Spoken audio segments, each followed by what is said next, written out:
एक समय की बात है, एक गांव में कहीं से एक बहुत बड़े विद्वान आए। विद्वान से मिलने गांव के सभी लोग एवं सभी धर्मों के गुरु आए।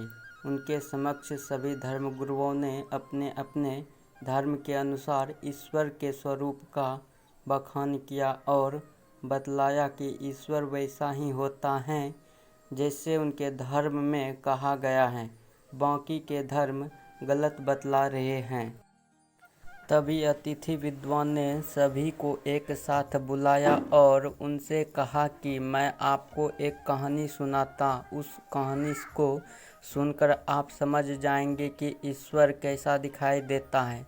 इसके द्वारा सुनाई गई इस प्रकार है। एक गांव में बहुत सारे अंधे व्यक्ति रहते थे।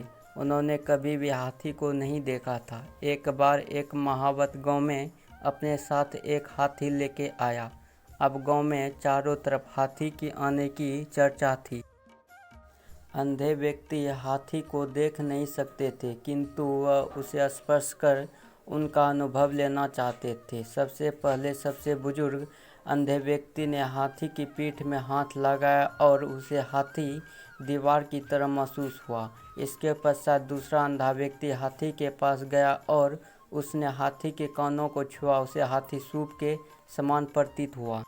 अब तीसरे अंधे व्यक्ति की पारी आई। उसने हाथी को सिर को छुआ तो उनके हाथ में हाथी की सूंड आई, जो उसे कोमल पेड़ के तने के समान प्रतीत हुई। जब चौथे व्यक्ति ने हाथी को छुआ तो उनके हाथ में हाथी के पैर आए, जो उसे खंभे के समान महसूस हुए। पांचवें व्यक्ति के हाथ में हाथी की पूंछ आई, जो उसे किसी मोटी रस्सी के समान प्रतीत हुई। हाथी को छूने की बाद सभी अंधे व्यक्ति अपनी अपनी जगह वापस गए और एक दूसरे से अनुभव साझा करने लगे।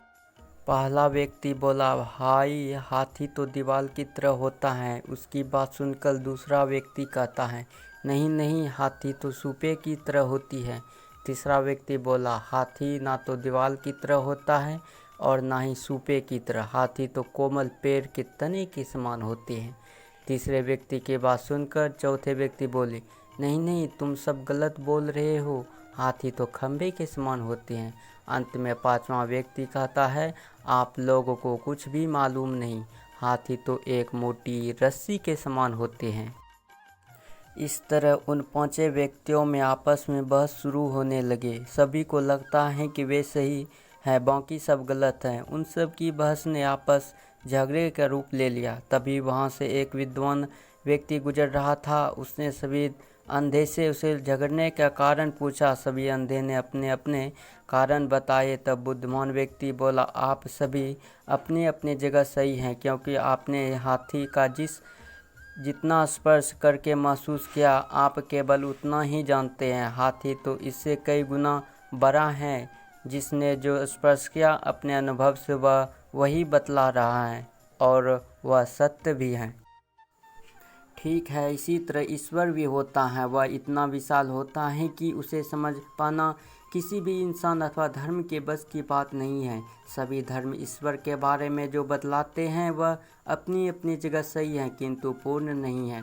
ईश्वर को जिसने जितना समझा वह उनके बारे में सिर्फ उतना ही बतलाता पाता है और सोचता है कि मैं अथवा मेरा धर्म ही सही है, बाकी सब गलत है, जबकि वास्तव में सभी धर्म अपने स्थान पे सही है।